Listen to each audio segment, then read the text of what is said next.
Alan. Thanks for letting me screw around with my guitar here. Yeah, there you go. What an introduction. What an introduction. Welcome. My name is Alan Cohen, and this is the Quarantine Interview. Today, I have a really special guest for you tonight. He's like an old friend. We went to school back in the early 70s. He's a legend. He was always one of my guitar heroes, believe it or not. And he's played with so many magnificent people like Jean-Luc Ponty, Corea, Manhatten Transfer, Lenny White. The names go on and on. But he's also a genuine soul and person. And it's wonderful to have you here today. Jamie, how are you? Good, man. It's great to see you, and I agree with your introduction, except for the part about me, of course. that I do feel we're kindred spirits, knowing some of your work, and I need to know more. Yeah. But we're both from the East Coast, and very, very close. And we were talking before you pressed record about our connection on Long Island. Right. I really am grateful that we grew up there.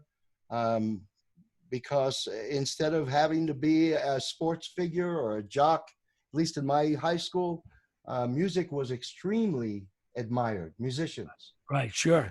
You know, where there were high schools. I remember, I at the time, I was in Merrick. I don't know if you're listening. Of course I know. Hi, listeners, everybody out there. You jump right into your past. There you go. Yeah, so I mean, Merrick is, I grew up in a town called West Hempstead in Nassau County, which for those people who don't know New York, the Long Island is broken into two counties. And this is the county closest to New York City, Manhattan, some of you actually call it. It was an amazing upbringing. In fact, my school went on austerity budget, which was an interesting time because instead of having to complete what a lot of high schoolers had to, I mean, I had to take an SAT or whatever those were, but we were permitted to take electives.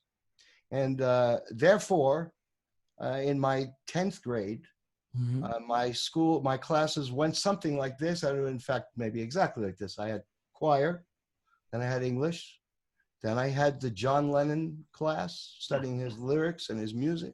Then I had the Jolly Roger stage band. Then I was the string bass player in the orchestra. Oh yeah, there you go. Then I had private lessons. I mean, the whole day, it was almost like being at Berkeley already. You know, it was all dedicated, very fine music teachers. And, this, of course, so we're about the same age, was when guitar players were getting an awful lot of attention.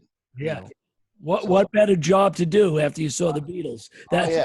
And right, and I read your thing about that. Yeah, and I agree. We all wanted. I was accepted to Juilliard on bass. Oh yeah, fantastic.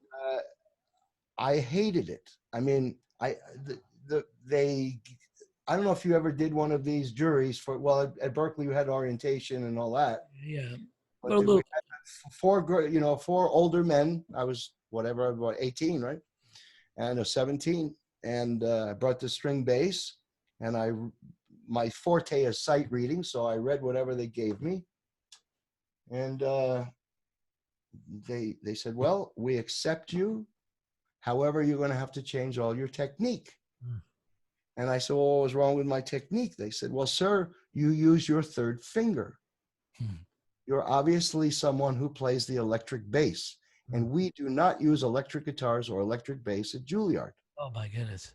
And I remember in my already beginning of my diva-ship, I thought, goodbye to you. I remember going down to my father, because we'd already had the catalog.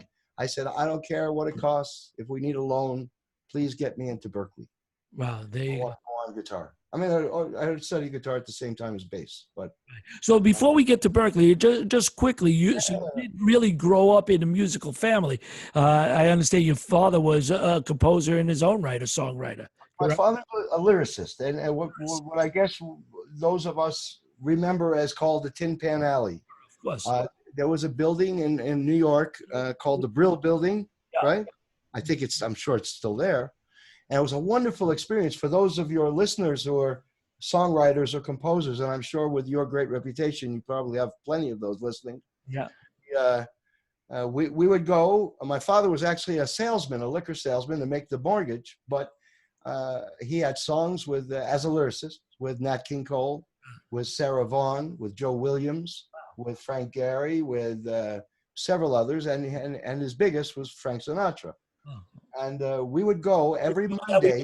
A song that we know, or it's called "Since Marie Has Left Paris." It was released in the '90s. It was supposed to be on the album where you remember True Grit.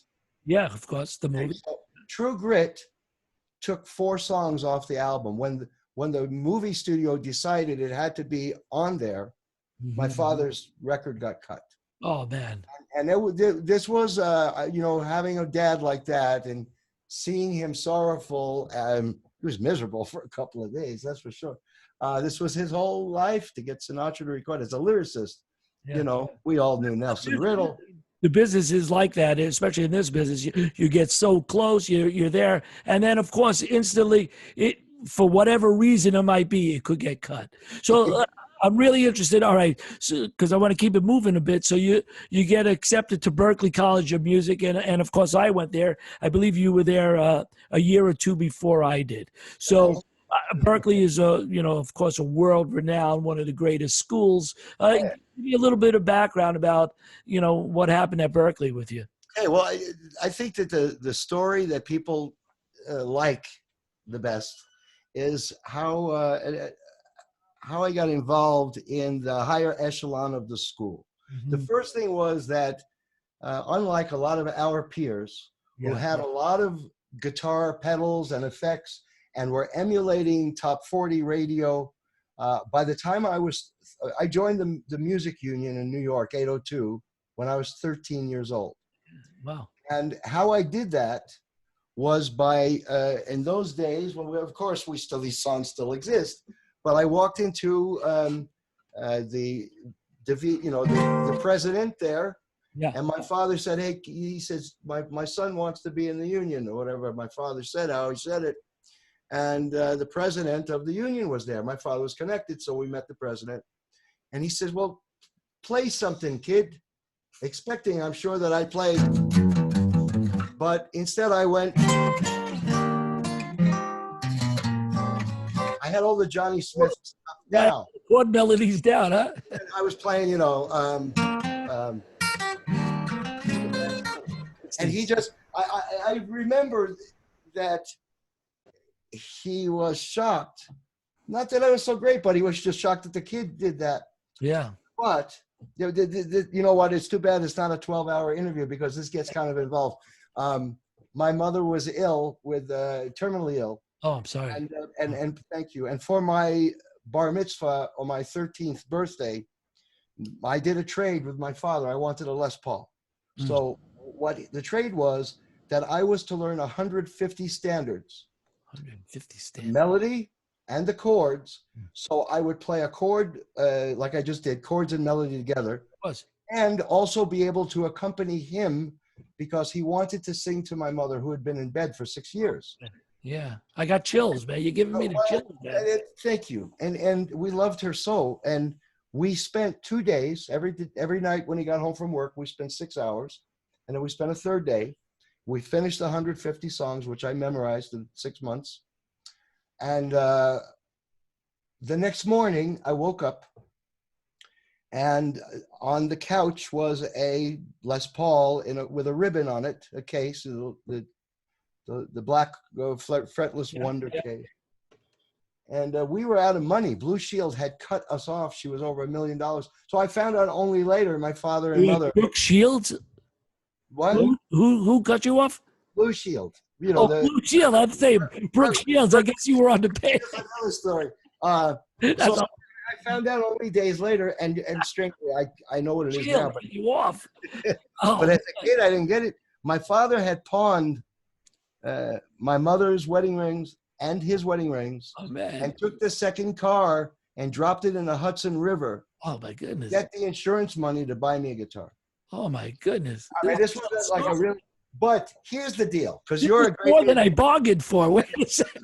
So listen, you're a great musician, so you'll get this. It was only like when I was just about to go to Berklee, my father sat me down. He said, you know, that weekend we spent playing for Mom, she will always remember that in heaven. And, you know, very, very emotional. He said, but I wanted to be the best father and musical supporter I could have been to you. So once you played at the Union, I knew you would be working forever. And indeed, 2 weeks later, at 13, I went to work for Stephen Scott Orchestras. Wow, they let you play that early in the club? Because when there was alcohol, my father had to do a waiver. Wow. But I was already playing bar mitzvahs. I had before you were bar mitzvah, just as you got bar mitzvah, you played bar mitzvahs. I was playing them, yeah.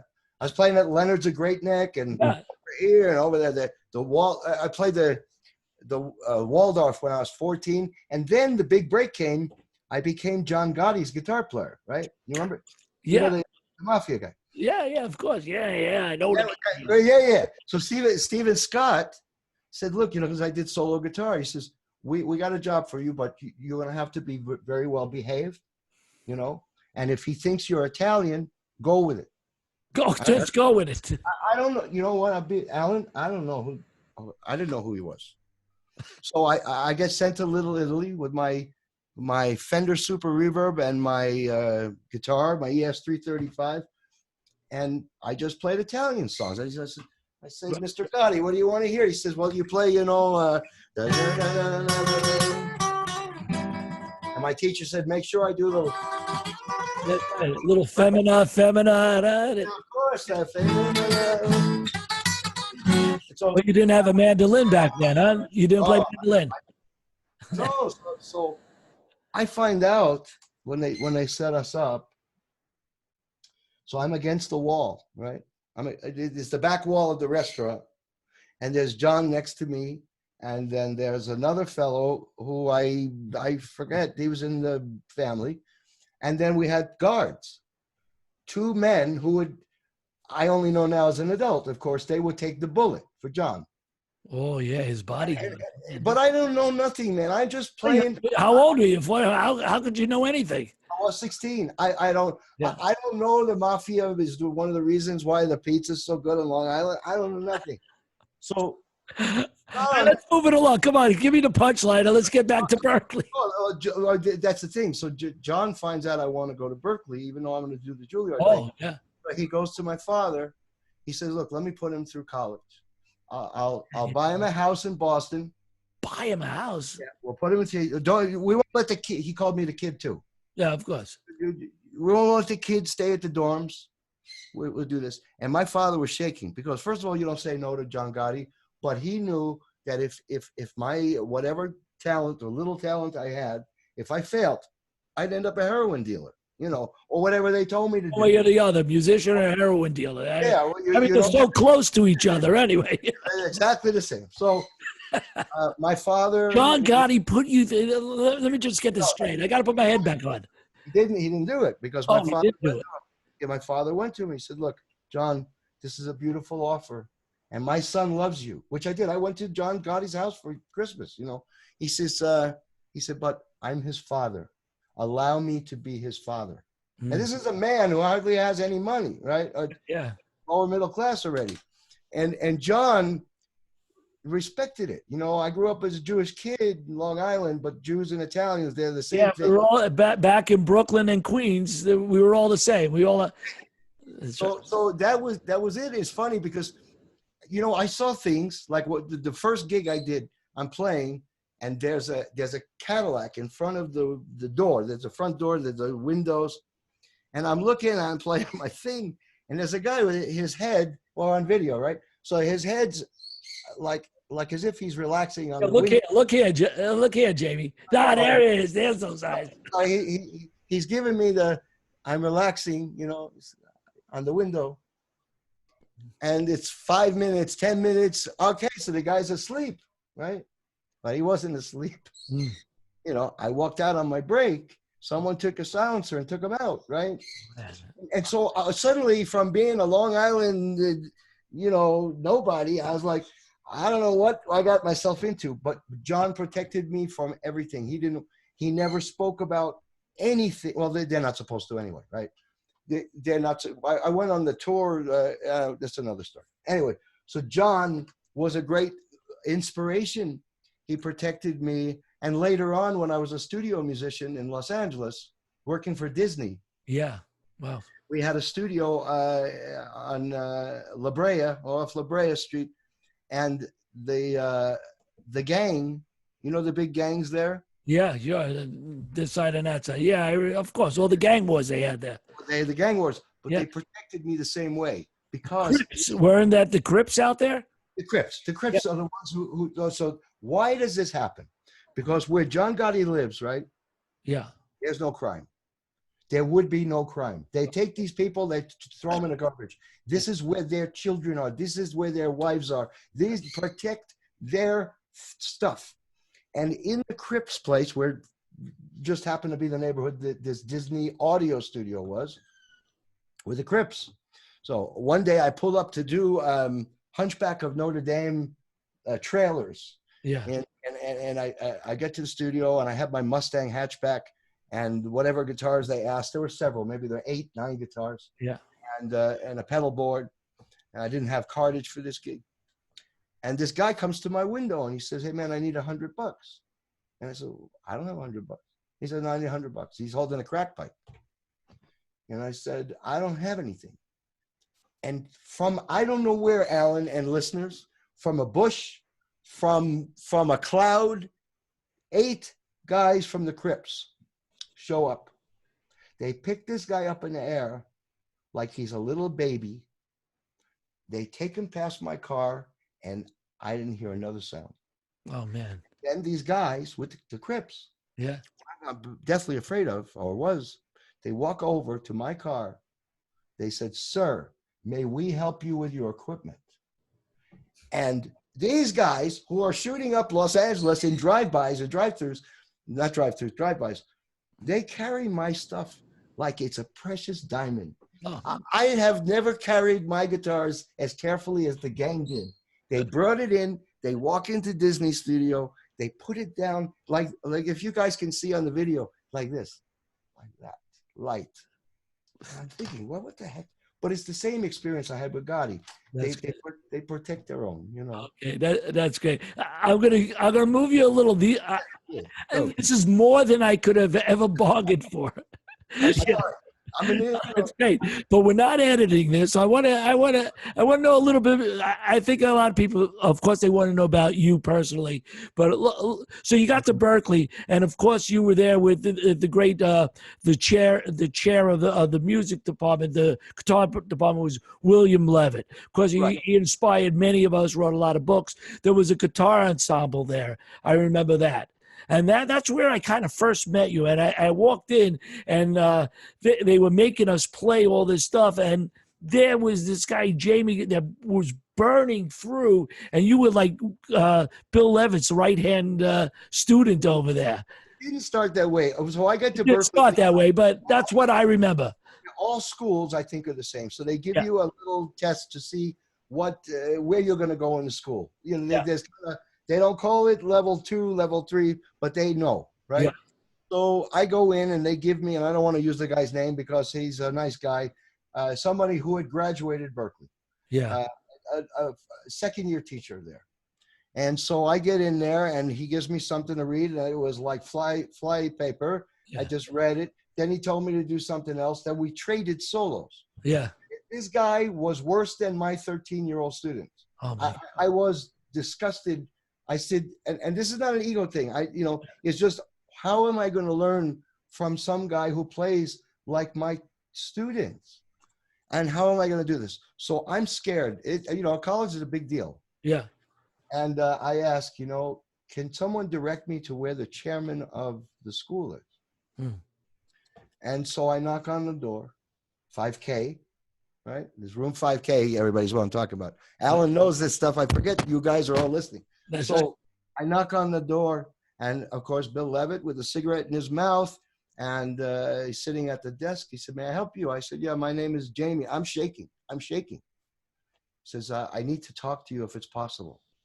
He said, "Come on in." So I go in, and I told him just what I just told you and the listeners. He said, "Look, do me a favor." He says, oh, you get the guitar out of your case and play something for me.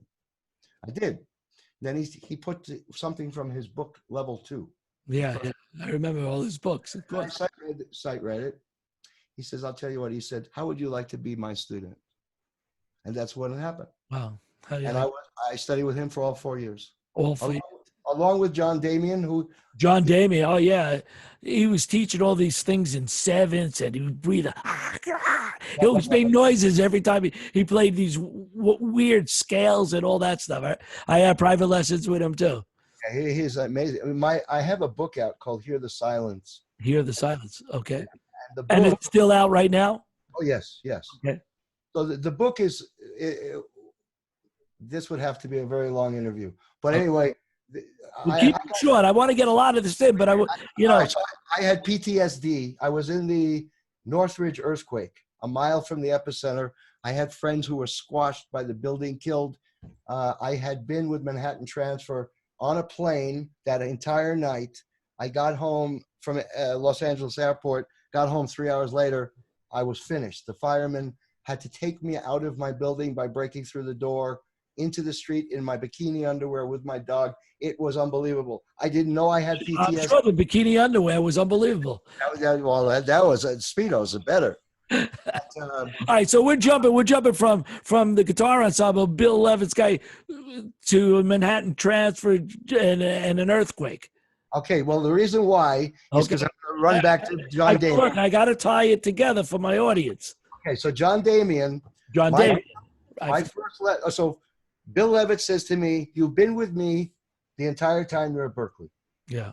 I'm an old guy. He says, "You are going to go into the world and make your career. I want you with someone who knows more about jazz and fusion music, which was already Return to Forever was doing stuff. And this, he says, and you compose this stuff. I want you to know, I'm going to set you up with a guy named John Damian." Yeah. I didn't want it because I thought I was leaving Bill Levitt. Because as a composition major, you only got one lesson a week. That's true. So he said, to myself, yeah. As he says, do not tell the school. I'm going to make this happen. You'll have 2 lessons a week. Wow. He broke the rules. And I sit down with John Damian, and this is in my book, Hear the Silence. And the book is based all on John Damian. I mean, the title and everything. He sits me in a room, and he shuts off the lights. This is 1975, and I don't know what homosexuals are. I don't know what anything is. Considering I'm from New York, I don't know anything. And I think that's it. This weird guy I heard about is going to molest me, rape me. The lights are off. Who goes to a guitar lesson in the first 5 minutes, the guy shuts the light off, and you already showed how he breathes. So I am flipping the F out. And he says to me, "What do you hear?" And I said, "Well, John, I don't hear anything." He says, "No, listen, what do you hear?" And anyway, I don't want to give away the chapter of my book, but basically I said, "Oh my God, I heard a bus. Oh my God, I heard somebody play a Hendrix lick. Oh my God, I hear the buzzing of your amp. Oh my, I can hear you breathing." And he said to me, "That's right.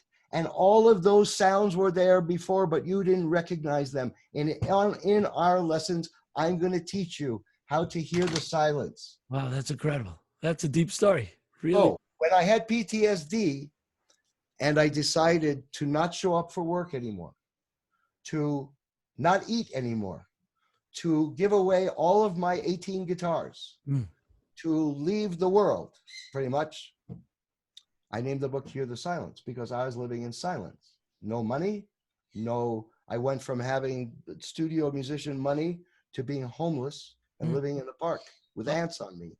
Wow. And that's what the book is called, Hear the Silence. Oh, that's incredible. And so that's why I brought it to John Damian. I wasn't going. Okay.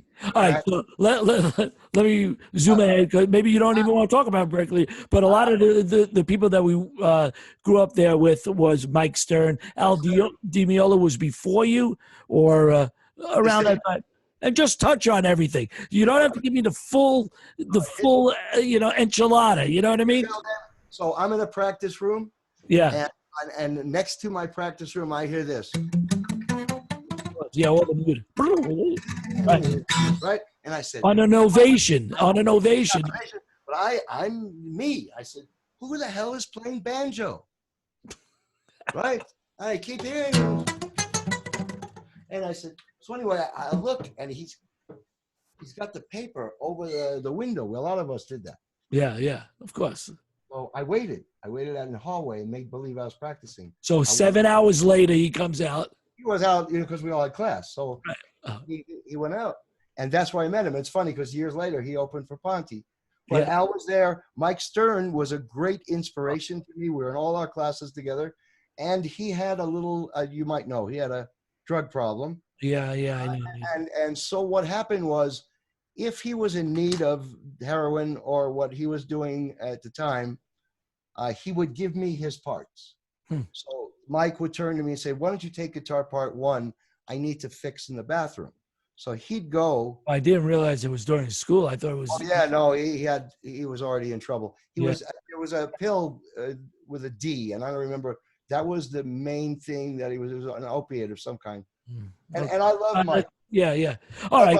So you met those kind of people. So you guys are influencing each other back and forth. I know you better. Was that?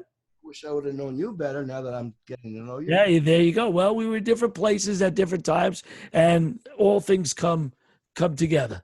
So, all right. So and of course, Berkeley was a great stepping stone for you, for me, and everybody that I know. So what happened? How'd you get through that? And then what was your first, say, I don't want to say professional, because you already were a professional in your younger years, but professional, what was your first tour or when you got out of school? So you went there for the full 4 years?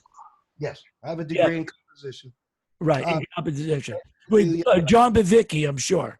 Yeah, John Bavicki, Maloof, all of them. Yeah. Herb Pomeroy, Bob Rose. Pomeroy, yeah. They're greats. Line writing courses. Mike Gibbs. Mike Gibbs, I did all his ensembles. Yeah. The main thing, Alan, is that I made up for my lack of talent. I made up for my lack of knowing what a great sound is by the fact that I could sight read. Yeah. So I was escalated only on that fact. And it took another 10 years till I started. And Ponty, Jean-Luc Ponty. Yeah, I want to get to that. Come on. To help me acknowledge what a sound is. Anyway, I was playing in several things with a guy named Steve Smith. Sure, the drummer from Journey and Final places. Yeah. So Steve comes to me. He says, Jean-Luc Ponty needs a guitar player. I'm going to leave Berkeley to be his drummer. Why don't we get you an audition?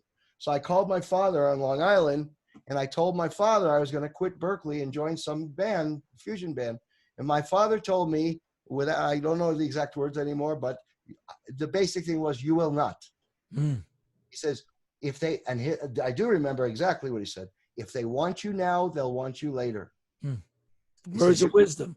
You get your degree and get out of there. Learn what you can, because this is your only time you're going to go to college. So, okay. Right. So right. I stay there. And just if you believe in a higher power or God, I think you might. Of course.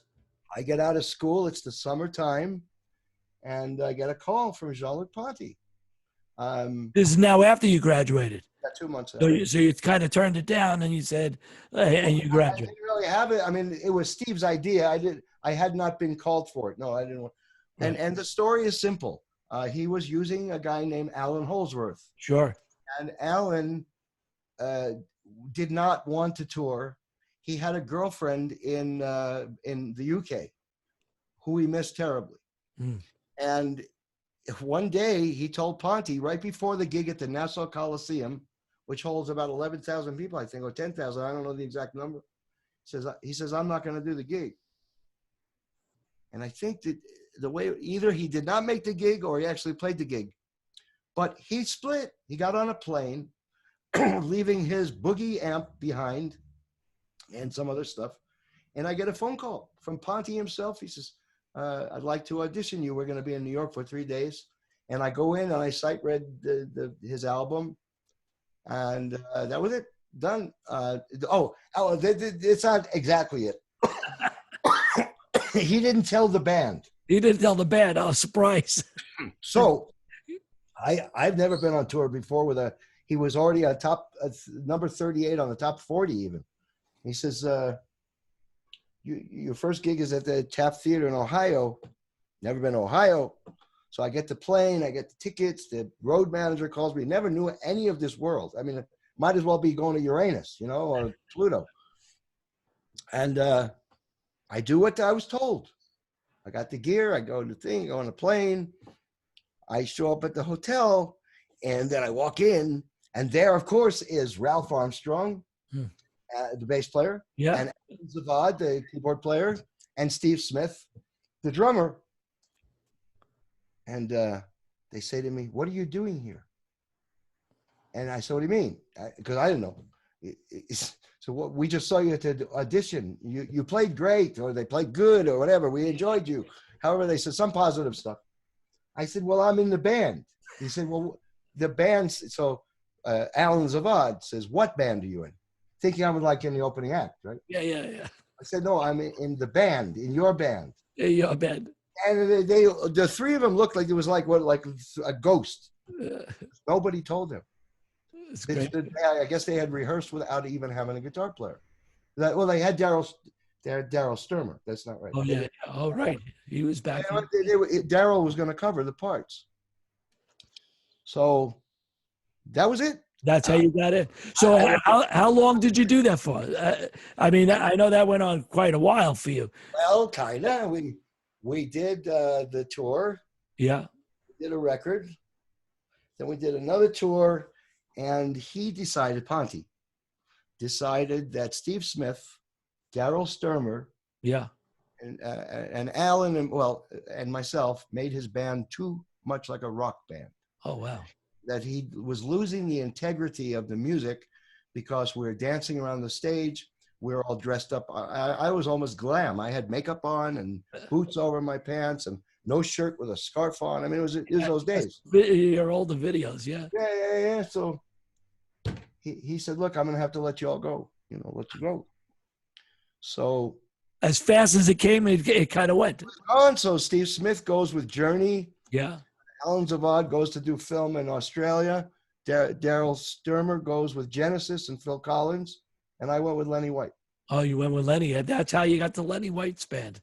Another magnificent player. Yeah, he was a lovely, lovely man. And music, I learned to be not white. I'm not Caucasian in that band. So you were Jamie, not white at that time? But the name they had for me was Enzo. Enzo. They never call me Jamie. They call me Enzo. Oh, yeah. All right. So, and who was in that band with you? That was a wonderful band, Alan. It was Marcus Miller on bass. Yeah. Donald Blackman, who's no longer with us. Of course, Lenny and myself. And the great Nick Morrock on guitar. Oh, yeah. Wow. Jersey, right? Yeah. What you mentioned before we talked, maybe we'll do this some other time, but I work for a library company with a guy named Rob Astor, who's from New Jersey. You familiar with him? I don't know Rob.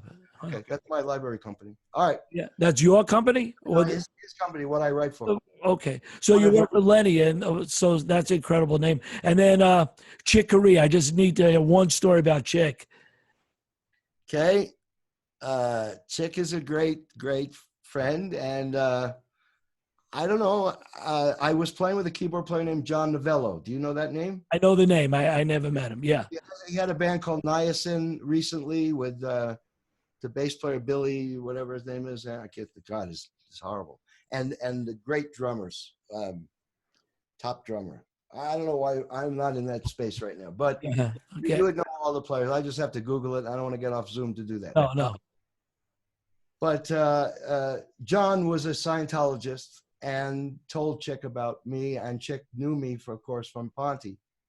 So this is a weird one because I'm not supposed to talk too much about how this all happened, but Scott Henderson was a guitar player, and I'll just put it this way, it wasn't working out. So not his playing. He's like one of the best players on the planet. So Chick Corea calls from Japan. He says, I need you to join the band this weekend. And I was like, well, what? And I was doing I was playing weddings and bar mitzvahs. was completely out of this, and TV shows, Yeah. my chops were nothing, and I said, I said, Chick, I'm embarrassed to tell you, I don't know your music. I said, I know Return to Forever from the 70s. I don't know any music of the Electric Band. Now he sings, now he sobs. Yeah, he said, right. So he says to me, don't worry about it. He says, somebody is writing a book for Warner Brothers that writes everything out. He says, I'll have a messenger, because he owns a studio in LA, Manhatten. He says, I'll have a messenger bring by the music and do what you can, because I won't be able to rehearse you. I said, freak. So anyway, I get there and a messenger shows up. I'm with my first wife, and 2 boxes like the size of a Jack Daniel cases show up with music from the bottom to the top. There's scores. There's scores to all of the Electric Band music, from Got a Match to whatever. And I'm ready to have a nervous breakdown, to be honest. I mean, I can't even believe, first of all, I know Chick Corea is very technical. I haven't played technical music like this. And it's Chick Corea and Dave Weckl. So my wife at the time says, okay, so we'll take all the music, we'll pin it up on the wall all around the house.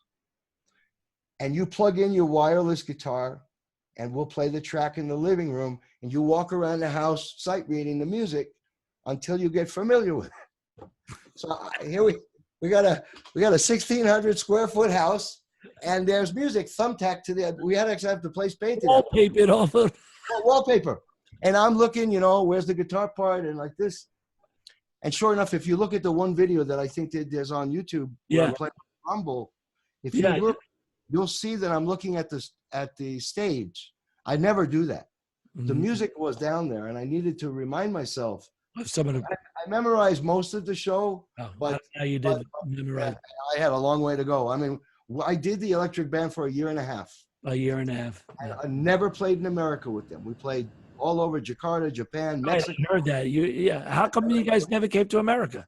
I had gotten on the tour after they did their tour. That was the other thing. They had already been on tour with Scott for almost 2 years. Right. These guys knew each other like everything. And personality-wise, it was a very strange situation, because John Patitucci, the genius, is a born-again Christian.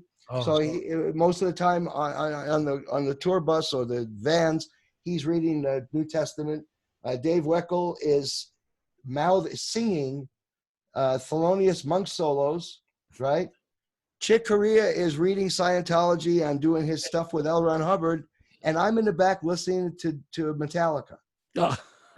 So we have 4 different personalities. And in fact, to be honest with you, Alan, I love the gig, but Frank Gambale, who took over my place, was a better choice. Okay. Much better choice. Well, okay. Chick would have to, I'd be soloing, and I was used to Ponty. Yeah. You play a solo the way I grew up and inspired by Jean-Luc. You play a solo, you say what you have to say, and you get out. There's a very kind of pop mentality, right? Yeah. You're a producer.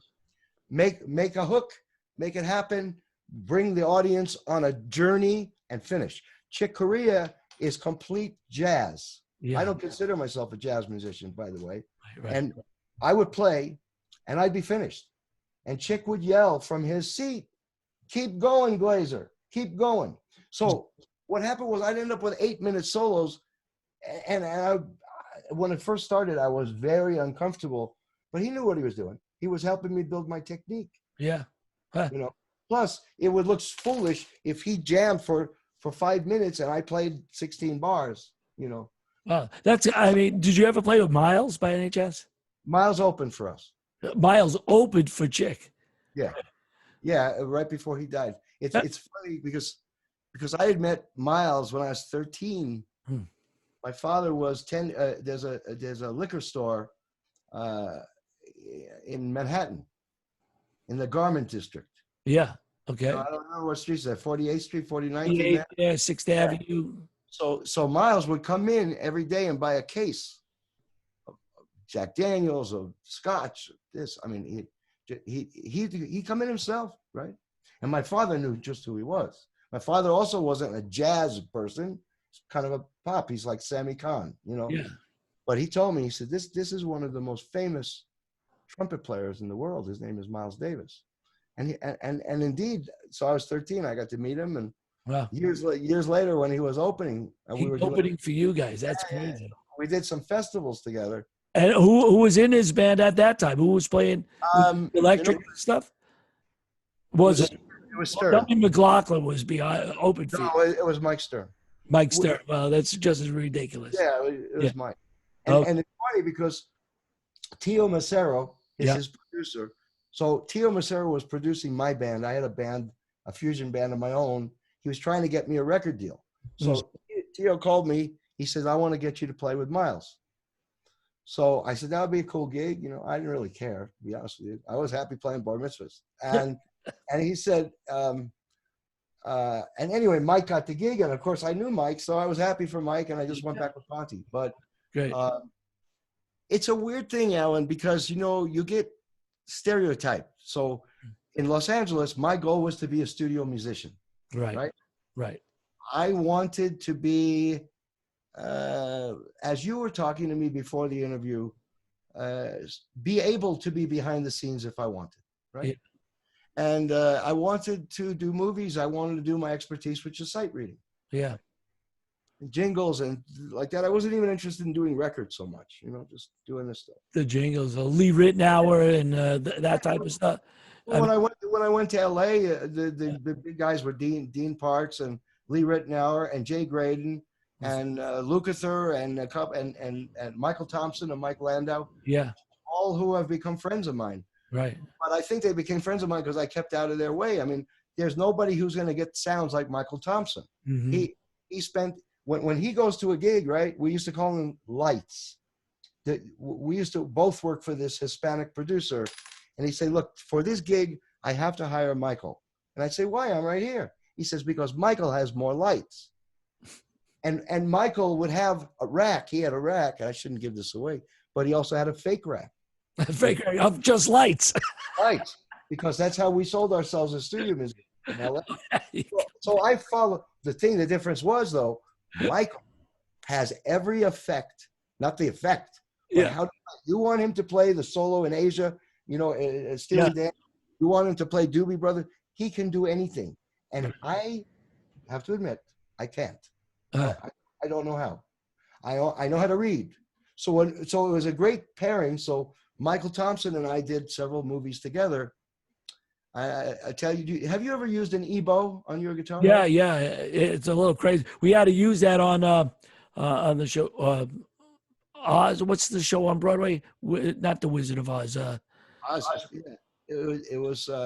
They use that on that show. The Wizard. The Wizard, right. They use it in there, and I use it for a bunch of shows. You know, every once in a while you got to pop it out. It's a little weird. It's a little weird until you get it under your fingers. You know, it's all about the sustain and used to not moving this hand.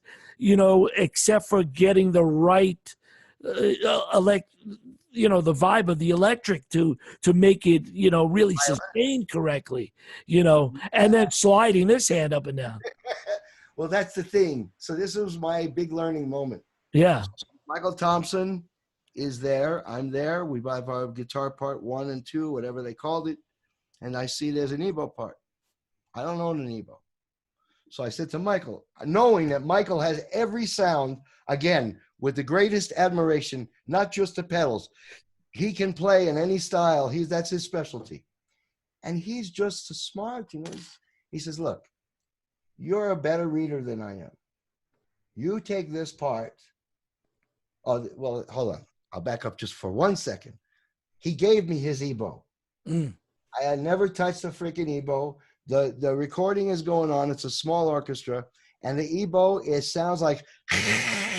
I got the wheel of the thing inside the string, so it wasn't the wheel. For those of you listeners, an EBow is this tool you use on top of a string of a guitar. It's basically a wheel that turns, and as the wheel vibrates the strings, you may have seen this for those of you who like rock and roll, Led Zeppelin. Of course, yeah. Right. So what happened with me is I'm either uncoordinated or just a fool or stupid or maybe all of them. And I kept trying to get the wheel, but I kept falling off the string. Yeah, it's a, and then when you got to cross strings, that's even Oh, my worse. Lord. So basically, without cursing here on your show, I sounded like pure crap. And Michael is smart. First of all, he wanted to protect me as a fellow musician. Mm-hmm. He says, look, you read better than I do. Give me the Ebo part. I said, you kidding? Here, take, because I was making the biggest fool of myself ever. Right, a cover for each other. I don't know about ever. I'd make a fool of myself on a regular basis. So, all right, these are great stories. I wish I had another 2 hours. Come on, man, let's talk. Let's talk. Oh, we didn't start yet, right? Really, really, this is amazing. More than I thought. And it's so comfortable, man. It's incredible, When we don't have quarantine, yeah, I want you to promise, please, to get together when I come east. Or okay, you're welcome here at my place anytime. Yeah, that sounds beautiful. Really, really. All right, so let's keep going. All right, so I want to get to where you are kind of now. Can we jump from that stuff to where you are now so we can kind of eventually start seeing the light of the end of this interview? All right, the question always Otherwise, is... I'm going to have to end. Yeah, I'm going to have to make it 2 parts. I'm going to have to do quarantine interview part 2. All right, well, what else do we have to do during this quarantine? Yeah, you could do... Well, I'm with you, whatever you want. All right, so where are you now? Give me. Obviously, you have your own studio. You ended up moving from L.A., from Long Island, L.A. You're in Utah. What are you doing in Utah? Oh boy, you don't have to get so personal. Okay, so in 1980 something, I was working at A&M recording studio, ACM Records, right? Yeah. Which is, of course, Herb Alpert. Yeah. Jerry Moss. And we got a message that there are going to be 4 trumpet players from Provo, Utah, that Herb Alpert is interested in. He's a trumpet player, right? And you'd have to understand what the 80s were like in LA. I had just come from Magic Johnson's house where they were serving cocaine as dessert. And here I'm going to meet 4 Mormons. I don't know what a Mormon is. I mean, I know that it's a religion, but I don't know what it means. I do remember that Salt Lake City was one of the band's favorite places because the girls were the nicest and sometimes the most interested in us, trying to make this non-music. You're doing it. You're doing all right. So here comes in, we're in the studio. It's Jimmy Haslip on bass, Vinny Colaiuta on drums, right? Myself, Alan Zavad on keyboards, and we're put together by somebody to be the studio band for this group from Utah. So what I said about Magic Johnson's house, I don't want to get sued, but that was what was happening all over LA at this time. I'm giving you an environmental thing to show you why. So these 4 kids walk in, very coiffed and very kind and nice, with their father, who's the manager. And the guy turns to me. I'm wearing leather pants and earring down to here. My hair is down like this. I mean, playing the 80s to the hilt, snakeskin boots. He turns to me and he says, "Would you please bless the session?" And I swear I did just come from a party with people doing whatever they want. Not, by the way, Magic Johnson was not doing it. Okay, I'm glad we cleared that up. His guess, yeah. I don't want to infer that, even if it were true, but it's not. But the guests were free to do that. O.J. Simpson was there. Several, you got used to that when you live in L.A. I mean, the market. So I don't know what to say. My best friend was Catholic growing up, so I know what Jesus Christ is, but I grew up a Jew.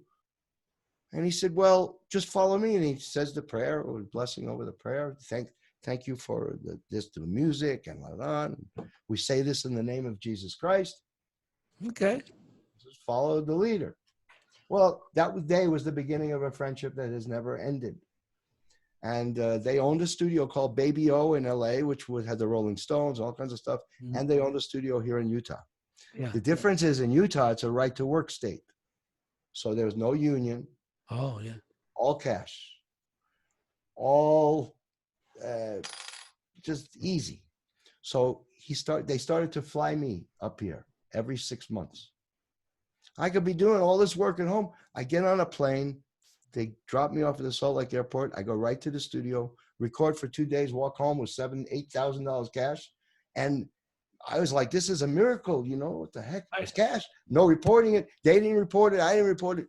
And we did the Tonight Show together. They did Lawrence Welk. They did this. They did the Dorothy Chandler Pavilion, sold some records. And one day after, we kind of touched on this, but I had a very bad case of PTSD. Jerry Seinfeld, his composer, sent me for therapy, which saved my life, which is in the book. And after my life became whole again, I started to look for a place to live that wasn't a place of garbage. And I found a 1-bedroom place for $2,000. They want $1,000 deposit for the dog. Then I go to this next place. It's, the electricity is going to be $700 a month. And I was like, why? Right? And I really didn't have, still building back my money, I had money, but I didn't have like that kind of money. Mm-hmm. Not comfortably anyway. Yeah. So I just, again, if you believe in a higher power or God, I get a call from the Brunson brothers. They say, look, we need you for something. What are you doing? I said, I've been for a month now. My stuff is in storage. I'm looking for a place to live. They said, what do you mean? I said, well, every place I go is too expensive. They're charging me $1,000 for a dog. I said, I can't do this, And they said, look, why don't you come to Utah? And I said, what am I going to do in Utah? They're farmers. They're Mormons. He said, no, you got it wrong. We have a brilliant music thing here, aside from BYU being here, one of the best studios, LA East, which is a Warner Brothers studio. We do film and we do movie. We do this, on and on, like selling the place. And it's gentle, and you can, if you have more healing to do. I said, well, where am I going to go? I said, so I'm going to move to Utah. I'm still with the farmers and Mormon thing, right? He said, look, you drive up here.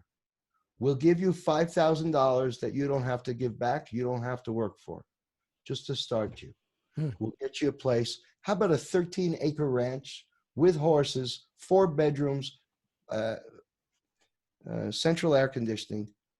I said, oh, yeah, what, $4,000? He said, $750 a month. I hadn't heard a price like that since I was like 12.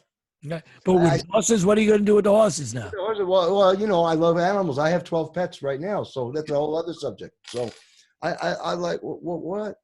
I said, you're kidding, right? Because I had saw a 1-bedroom that they were going to do me a favor at $2,000. He said, no. He said, this is Utah. I said, well, how do you get there? And he said, well, you take the 15. It's one road. You're going to get in Los Angeles. You go on the 15. And I said, you know what? I'm coming. So I got my car. I put my stuff to what was remaining in storage. By the way, it's 21 years later, and my stuff's still in storage in LA. And I have a whole new life. So that stuff. So I've paid $32,000 in storage fees already, which is not the smartest thing a human being can do. And I came here with my one chinchilla, very famous. You know what a chinchilla is? Chinchilla, yeah, like one of those things. Well, he's not a fur coat, but Right. Lucky, who became world famous on Animal Planet and all that stuff.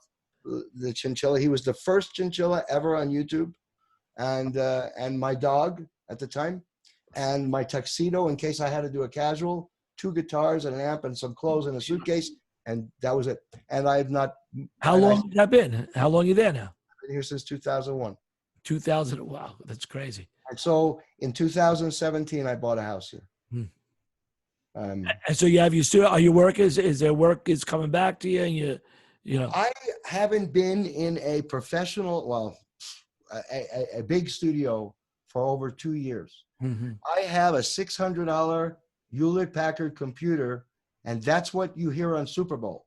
I'm in my underwear, again, my bikini, of course. with a chinchilla on my lap. If people watching Super Bowl knew that what they were hearing in part, I'm sure you have some in that show too, was me naked practically playing the guitar parts on these tracks, or the NFL or Animal Planet or ESPN or any of the stuff that I'm sure we both work for, submit music for, I think they'd be shocked. And so I do everything from home, and I master here on this same system. I use Cakewalk. I don't use Pro Tools. Everything, and my work hasn't stopped. And right now, so you're composing this stuff as well, obviously. Yes, I have a little over 80 compositions on network TV. Yeah, with composer David Dashinger, who you probably know. Not for sure. No. Got an Emmy. He engineered Celine Dion and this and that. Okay. Wonderful New York guy. Went to high school with him, and then our publisher. Who I thought you might know. He calls his business Rob's House of Tunes. Rob's House of Tunes. I kind of know it. Yeah. He's living in Florida now. Yeah. He was your direct competitor for sure. Yeah. Well, there's a lot of them. The industry has really changed. Yeah, but he's good. He has his in with CBS Sports. That was our main thing. Yes. Okay. We're very excited right now. I brought this fellow in to the company a couple years ago, who I love. He was a support guy at Cakewalk. Name is Stephen Cox. And his music was delicious, Alan. Yeah. Delicious. His guitar playing, very modern. His NFL stuff was great. And I never brought anybody into the company. I said, listen, I need to introduce you to the publisher, the other composers. Anyway, long story short.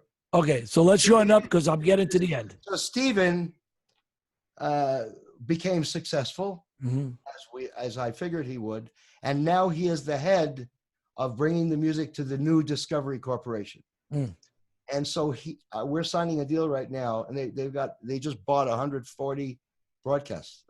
They bought Animal Planet, they bought Trinity, they bought Tribune. They spent like $41 billion. So this is so if you're going to ask how the pandemic is affecting me, aside from worried about my brother in New York, it's not.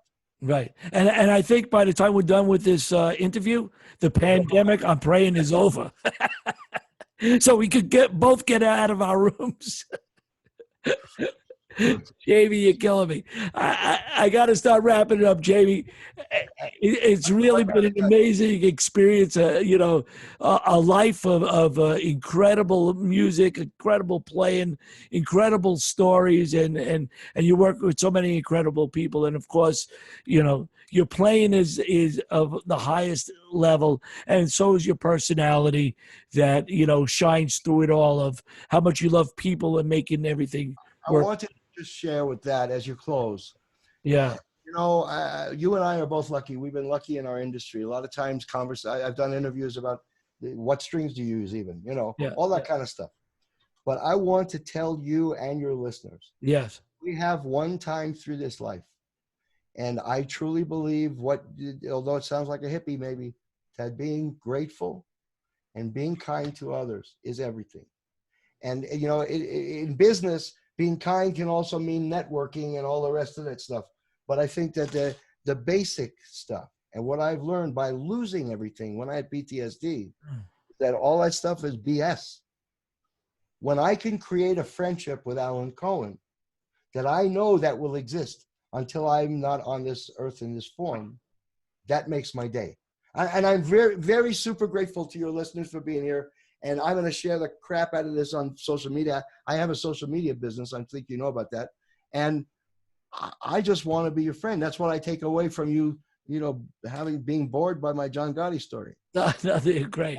So I don't know if we could put it in now, but I do got to get back to you with the social media and the marketing and all you're doing, because that's a whole nother side of you that we didn't even touch on. No, I enjoy that very much too. I try to help. So maybe, I got a great idea. Why don't we do a follow-up interview and talk about some of that stuff, because you really have great expertise in that as well. So let's keep in touch. Maybe next week or following, we could do a follow-up interview on that side of the business.